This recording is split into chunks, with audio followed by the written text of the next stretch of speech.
Hello, everyone, and welcome to Burn the Ship, the podcast that helps entrepreneurs go all in on their business, and we introduce them to professionals that can help them to do so. Today, we have a very special guest. Tommy, how are you doing today? I'm good. How about you, Roderick? I'm doing very well, thanks. Tommy, please introduce yourself and the name of your business. My name's Tommy 80, and the name of the business is MotoMenus. Awesome. We so look forward to learning more about your business. But before we do that, we want to learn about your journey. And we also understand that time is one of our most valuable resources. So tell us a little bit about your story. Well, holy cow. I grew up in watching my parents in the automotive business, automotive and motorcycle. And my mom, she started selling cars back around 1978. My dad, he worked for Toyota Motors and on the corporate side. I was still am an introvert, very introverted, afraid of people, but watched all the money that could be made if somebody knew how to sell. And eventually my parents, they started their own dealership. It was a Chevrolet dealership. And never thought I was gonna sell cars. Never wanted to. Didn't want to talk to any people. I was a car washer. Okay. Because that's what you're supposed to do as a kid. All of a sudden it was time to get out of high school, go to college. So I did what my dad did, went to the same place, went to University of Southern Colorado, which I lived in Oregon at the time. That's where I grew up, on the border of Oregon and Idaho. Okay. And went to Colorado, got my degree in automotive parts and service management, decided I was going to sell cars and motorcycles, and which I was already selling them started selling them from my dorm room. Got out of my dorm room and started selling them from my house because I found out that it was pretty easy to sell them to friends. Everybody wanted a motorcycle and everybody needed to get a vehicle too. And so started doing it from a fax machine and using FedEx to get paperwork overnighted. Anyway, graduated from school, got into car and motorcycle sales and hit the showroom floor and loved it. All of a sudden it was like I just figured out what I really like to do. And so did that for a few years and then moved up through sales management, F&I management, worked my way through the dealership until eventually I wanted to become a dealer and got my own dealership and had Kawasaki, Polaris, something that's now out of business, Husaberg, and Chevrolet, Honda, a lot of different brands, other brands, and did that for a while. Enjoyed it a lot, and then decided I wanted to do other things too at the same time, and so opened up another business. It was called Road Rash. It was in strip malls. Just carried power sports clothing and accessories. No motorcycles, no four-wheeler stuff like that. And did that. But I'm just one kid, no siblings. Okay. Didn't know how to expand without me doing all the work. I get it. So Yeah. started running out of time and then sold everything. Okay. Yeah, sold everything after quite a few years of doing that. Didn't do anything for a couple of months. Well, I was still doing stuff. And then a company by the name of Lithia, today they own probably over 300 car dealerships. Went to work for them. I was a traveling GM for them and sounded like a great thing, and it was. And did that for about a year. Okay. And so that was my beginning, but biggest thing I learned that you got to sell, or I had to sell. Yes, yes, Everything yes. was selling. Yeah, that's right. Now, as you explained, as you were growing up, I can see, only child at that particular time, little bit introverted, but you went into the people business, as far as trying to talk with people to find out their wants and their needs. Tell us, how did you overcome that? Because if in car sales, motorcycle sales, you have to talk with people. What were some of the challenges you had, and how did you overcome those challenges? I took a class in college put on by a an instructor that taught parts management. Now, parts people are some of the most introverted people that there are. And he put on a sales class. And I had just gone down to San Diego, California, for a Kawasaki convention. Well, crossed the border, went into Tijuana, and bought some fake Rolex watches. Okay. Got the idea I could take them back to school and sell them. Have no idea why I thought I'd be able to do that, because I didn't really enjoy selling except just to my friends. Took them, went back to school in Pueblo, Colorado, and then I hit up some car dealerships. And because who's the easiest person to sell something to? Salespeople. And so went around and sold my Rolexes for a pretty good profit, knowing that, pitching them that they're fake, but they look real, and you're going to save a lot of money having one of these. And then all of a sudden, I figured out, I also took them to my class.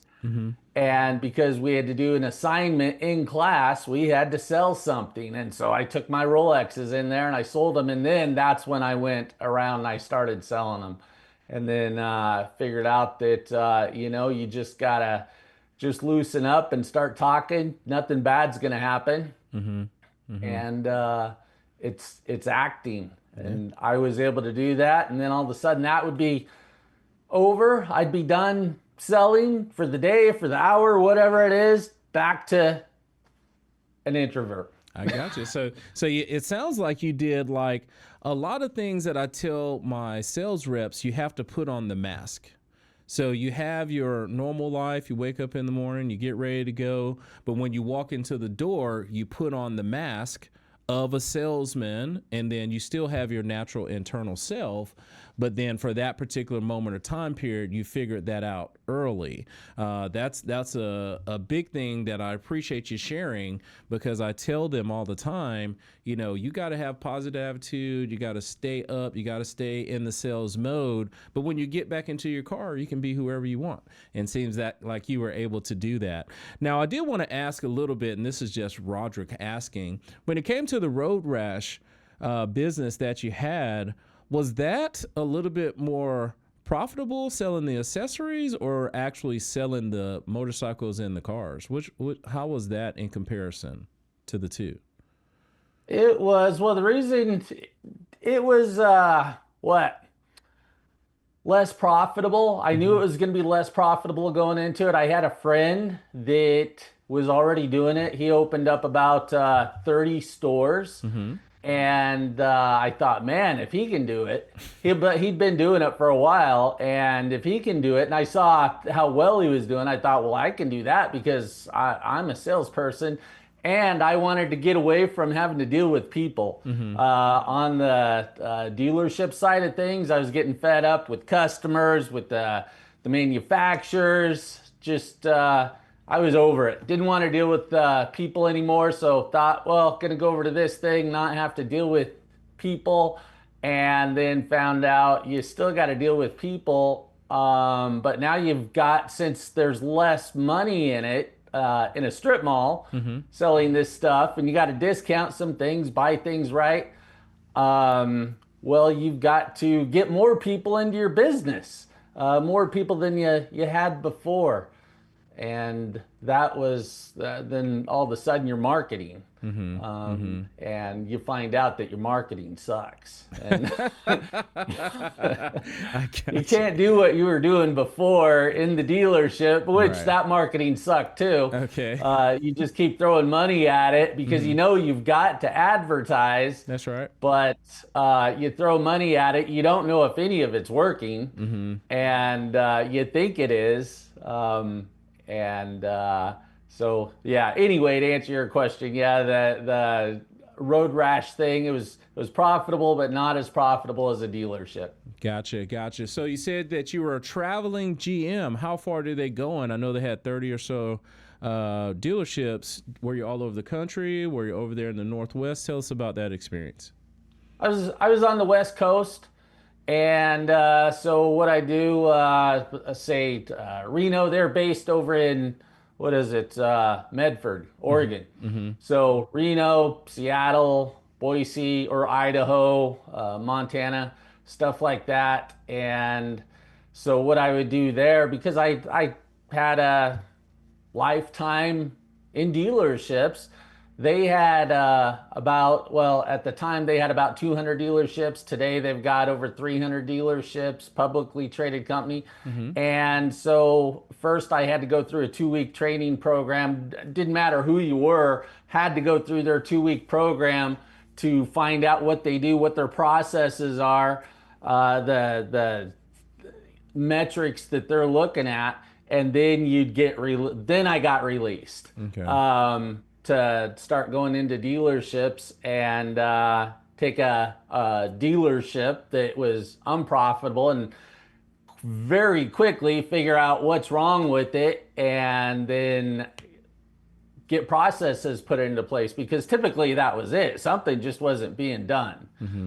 And I did that for a while, and that was pretty enjoyable. But man, always on the road. Well, at the time I had 2 children at home. Now I've got 3 kids, Okay. but only one at home now. But that takes a lot of time out of your life, where you miss a lot of things when you're traveling like that.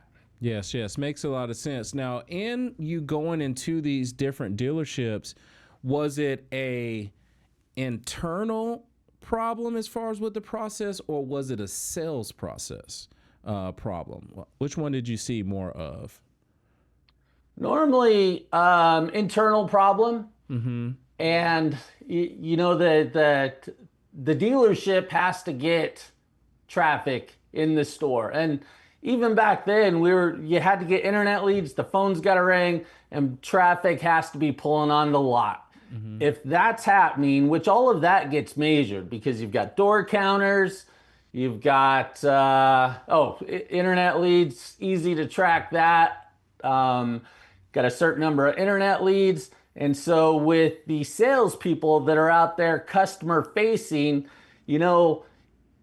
one salesperson should get at least 4 customers a day, 3 to 4. There's a responsibility of the dealership to get that traffic on the lot. So if one salesperson gets to talk to 3 or 4 people in person, well, now they need to get 2 or 3 of those people to take a demonstration ride in the vehicle, or in the vehicle. Got to do a demo. And then when they do that demo, afterwards, you got to write them up. And you write them up, and then you present numbers to them, an offer to buy. Some of them they'll take the first number and say, yeah, we'll do it. And some they negotiate a little, and you have to go back and forth a couple of times. Well, take a look at those numbers there. A salesperson's talking to 4 people, you're going to sell 1 out of every 4. If that's not happening, then that's a sales department problem. It's a sales problem, which normally translates over to the training that they have. Are they getting trained? And how often are they training? Can't train just once a month, can't do it once a week, but there's got to be like 15 minutes a day. And then who's holding them accountable? Who's responsible? Just like any football coach. Who do you look at first? The coach. And then they've got the stats. Does the coach know the stats? And if they don't, well, obviously it's coach problem. Yeah. And so that's what would happen in these dealerships now. Uh, yeah, and you just look at those numbers, and then it was pretty easy to figure out what the problem was. Still is. Mm-hmm. It's always the numbers, and then look at the coach and ask a few questions. Do they know the answers? If not, it's coach problem. Usually, it's always a coach problem, which is a GM, a general manager Makes a in a lot. dealership. Makes a lot of sense, you know, that keeping those processes in place and just refining them and making sure everyone is accountable, you know, that makes a lot of sense in that particular position that you had. Now, you did that for a while. What was next after you finished that particular position? All of a sudden, I decided to tried real estate for a little bit because Mm-hmm. real estate was looking good, and Mm-hmm. I was just trying to figure out what the best thing was for me to do. So I got my real estate license, Mm-hmm. sold houses for about 5 months right before the big recession, and enjoyed that, but that wasn't quite my thing. Went over to a friend's car dealership because they needed a couple of people over there. I did F&I, finance and insurance, the people that get you signed up and sell you all the protection products, warranty, gap, window, etch, all that stuff. Mm-hmm. Did that for about 6 months. Loved that. And then just decided, you know what? I can't work for anybody anymore. I don't like this. And the hours were too long. Mm-hmm. They yeah, couldn't work for anybody, and so I decided I'm going to be a sales trainer. Okay. I want to get back into the motorcycle industry because I like that industry. Mm-hmm. A lot of people are nice there. They need help. I know I can help them. And so I put together a sales training manual. It was probably about 100 pages. I still have copies of it. It was rough, but it looked great back then. Mm-hmm. Now I look at it, and it was rough. And then created a flyer, got on the phone, and started calling some dealerships and sending like a flyer in the mail, faxing, Mm-hmm. getting fax numbers. My mom helped out also because she incredible salesperson, Mm-hmm. and did that. But I couldn't work for anybody anymore, Yeah. and that was it. Awesome. Awesome. Now, you know, coming to that realization that it is challenging for Tommy to work with or under someone at that particular time. And you started getting that entrepreneurial spirit where you say, hey, look, I'm going to go out and be a trainer. Was it a specific event that happened, Tommy, that you said, you know what? I am just absolutely done with this and I'm going to burn the ship and go in on my own business? Yeah, I was doing great, doing what I was doing. I was enjoying being an F&I manager. I was making a ton of money, Mm-hmm. and I loved it. But then my pay exceeded what the GM was making, Okay. and was consistently higher. And then they decided to come out with a new pay plan, and I was making too much money, which it's commission. Yeah.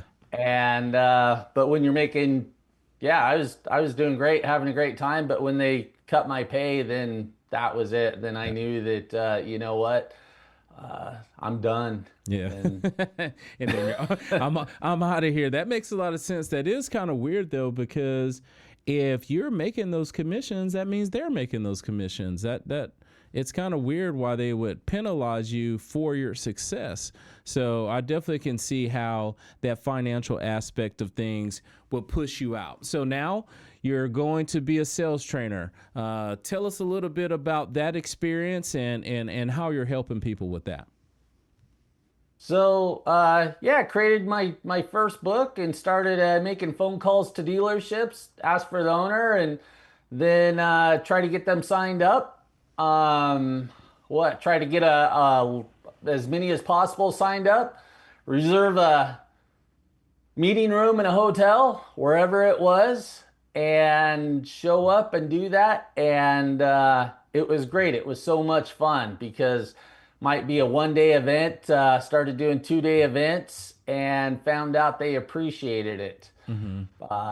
And then figured out my next thing is how do you keep this going? Because you can't, it doesn't work too well if you're one and done. Mm-hmm. Show up, get a check, a good check, and then you have to go to the next place, wherever that is. And so you're always prospecting, which still always are. Mm-hmm. But then found out, you know what, coaching, they're not going to keep it going. Nobody is typically going to maintain the program and keep coaching on it. But as far as a dealer goes or a GM goes, and so then got to have that recurring revenue. So put them on a program where you'd show up once a month or 2 days a month, something like that, and started doing that. But with all of the training, there was so much that just they didn't know. They didn't know there was no process. Mm-hmm. And you've got to have a system. If you have a system where, you know, somebody walks through the front door, you really should say hi to them. And there's a lot of businesses that don't do that. Oh my goodness. And Walmart's really good at it Yes. with their greeters. Mm-hmm. But got to have a system, and that system is step one, the greeting. Step number two, the investigation, and step three, the presentation, the demo, and then you got to write them up. But if you get those people to salespeople, no matter who they are, to follow a process, just have a system, all of a sudden you find out every 10 people you talk to, you're going to sell 3 of them. Mm-hmm. So just kept on doing that, and it's never changed. We've modified the process a little bit because internet is massive. Mm-hmm. And so some modifications there, but it's just having a system and sticking to it. Awesome. Awesome. So with this business now, tell us a little bit about who would you say is that ideal dealership or business that you would like to get in front of, and then just a little bit more on how you're helping that person. You know, it's just about any dealership. We've got some dealerships that sell 400 to 500 motorcycles every month. Mm-hmm. And then some dealerships that are selling 15 or 20 a month. And they've all got goals, which is money. They want more money. And so it's a franchise dealership. They should have one of the manufacturers on board, whether it's Kawasaki, Honda, Polaris, any of them. And then they want something. They just don't know how to get it. They keep trying, and they need help getting it. Much of my coaching is online, so they can join in online. We give them data to help them out. We ask them for numbers. We teach them how to get the numbers. They don't have to, all they need is a franchise and a computer, and they're going to have that. And then a willingness and a want more money, don't know how to get it. And then we've got the playbooks, and like that's one right there. Different playbooks that we don't just hand it to them and say good luck, but then we walk them through it. And but that's it. Now, with this particular process, I know a lot of it is online. Seems like you have those courses and things like that. Do you want it where you can go out and touch them, or is it where you can just do it all over the country? I still have to get into dealerships.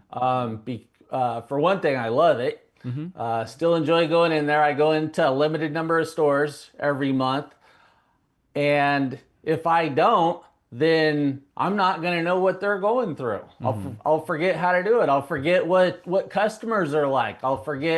Might forget how to talk on the phone to a customer. So I still have to enter a dealership. But there's only so many that I can go into, and I only travel now about 6 days a month, and that's it. So the rest of them are just online, and it's so less expensive for everybody all the way around if we can get more dealers to join online. And it's not just a matter of them watching videos, because they still need that one-on-one interaction. They've still got problems. Maybe some of them, they have trouble getting out of bed in the morning. Who knows what it is, but they need that one-on-one interaction and somebody to actually coach them. So I'm still helping both. A lot more online than in person, but trying to work with both. Awesome. Awesome. What you shared is you're staying immersed into it, and you are keeping that knife sharp. That is an important thing. And as you talk about that particular skill, Tommy, I do want to ask you, because of your journey being in business, at 8 with your parents, I know you were washing the cars and at that time, but you also had to see a lot of sales, and then being in business yourself. I'm confident that you have acquired and nurtured a bunch of business skills or best practices that you have implemented in your business to help you to be successful. Do you mind sharing a couple of those highlights with the audience today that they may add to their mix and try to strive towards that same success? Yeah, it's I wish I would have learned it a lot sooner, but it's your habits.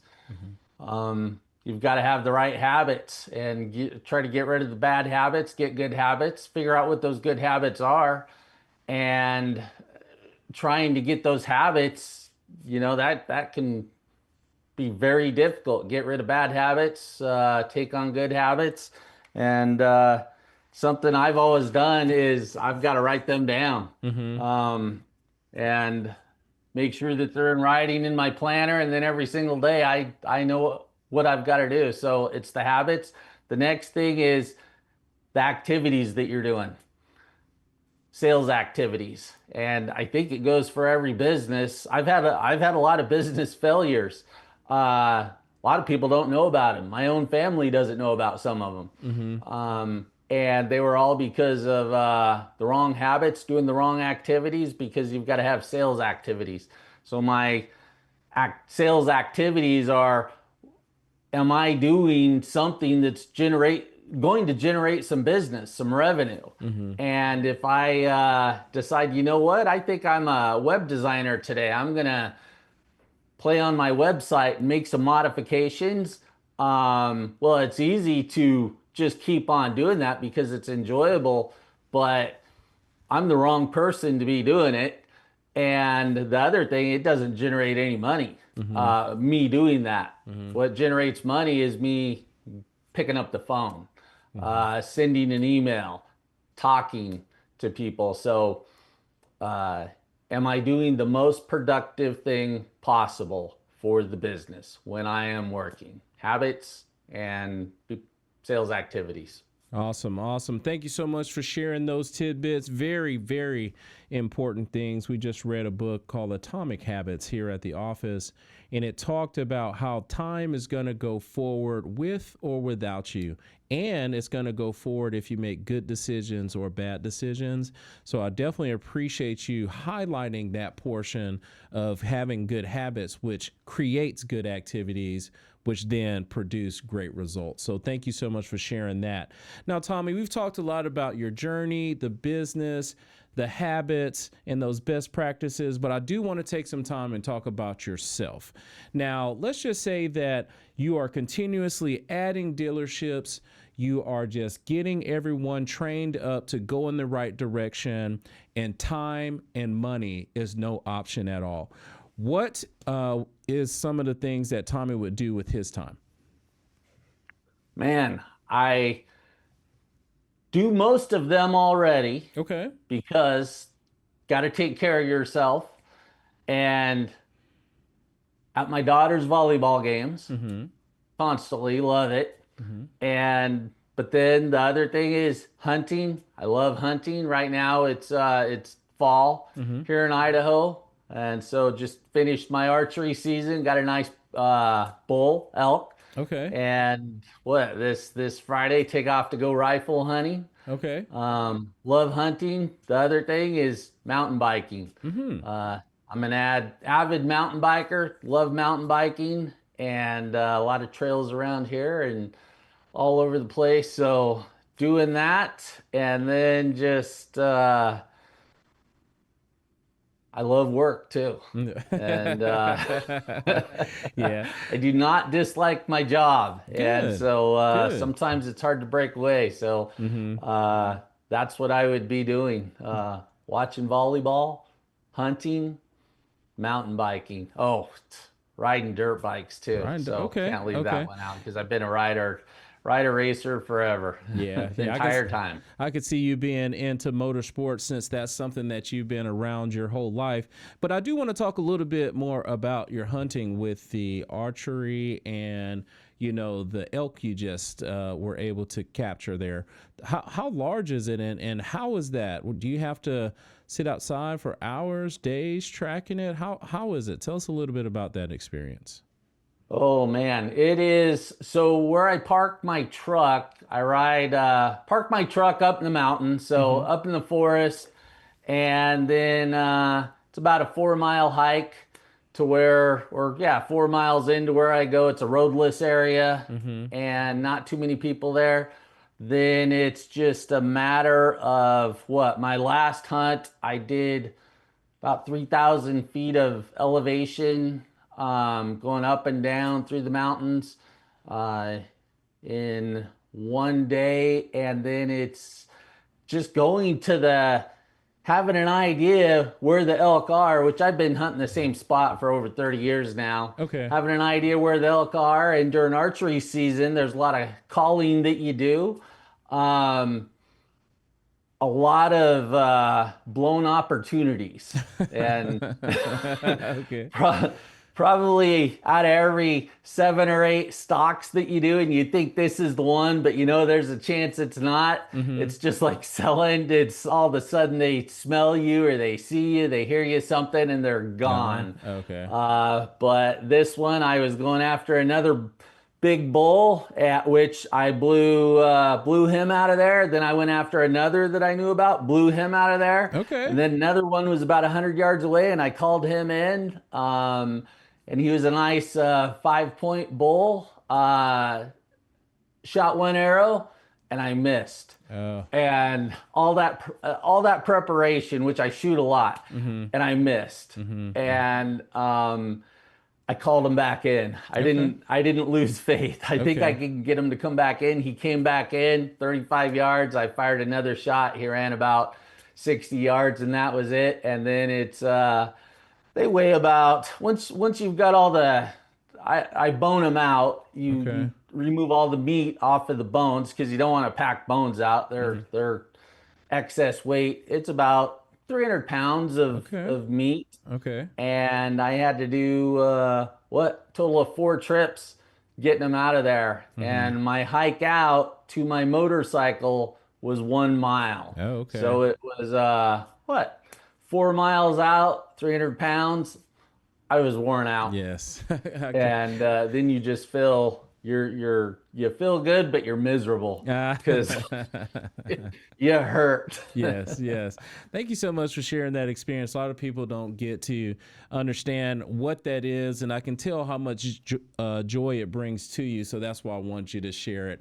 Now, Tommy, if someone has questions about your journey, about the business, on how you're helping them with selling the motorcycles, motorsports, and cars, what is the best way for them to get in contact with you?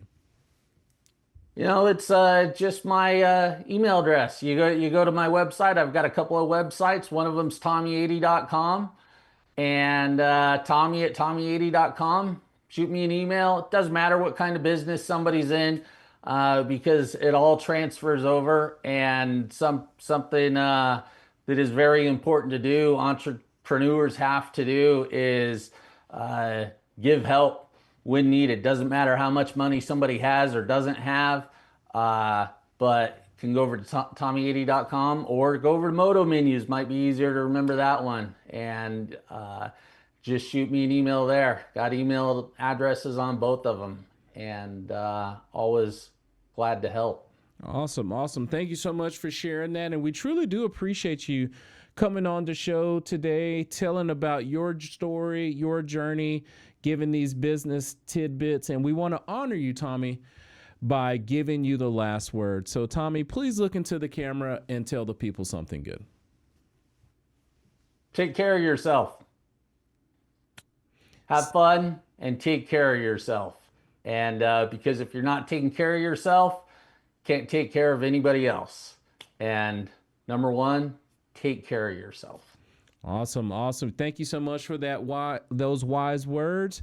And we do appreciate you coming on the show today. Thank you so much. Thank you, Roderick. Of course. And to everyone that is watching today, be kind and thanks.